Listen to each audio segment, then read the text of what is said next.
Pemirsa, langkah antisipasi Bali sebagai tuan rumah penyelenggaraan International Monetary Fund dan World Bank Annual Meeting tahun 2018 mendatang, pemerintah berupaya untuk mempercepat pembangunan infrastruktur. Pemerintah Provinsi Bali telah menyusun beberapa program untuk memenuhi kebutuhan infrastruktur dan transportasi.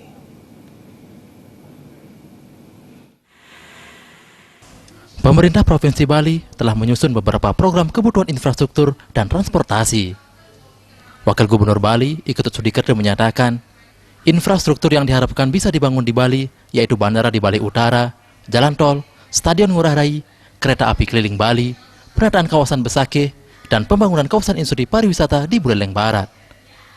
Saat ini Kementerian Maritim berencana melihat lokasi yang hendak dimasukkan ke dalam Perpres percepatan pembangunan untuk pemerintah pusat dalam menghadapi event-event lokal, nasional maupun internasional yang dilaksanakan di Bali.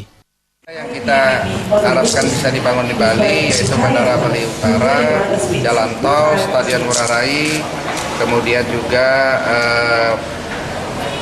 kereta api keliling Bali, kemudian penataan kawasan Besakeh dan juga pembangunan kawasan industri pariwisata yang ada di Buleleng Barat. Yang sekarang dari Kementerian Menko Maritim sudah ada di Bali dan sedang melihat lokasinya untuk dimasukkan ke dalam Perpres percepatan pembangunan pemerintah pusat nanti menghadapi berbagai event yang akan dilaksanakan di Bali. Bali yang kerap dipercaya menjadi tuan rumah berbagai kegiatan bertaraf nasional dan internasional memerlukan perhatian lebih dalam membangun infrastrukturnya. Agung Ria,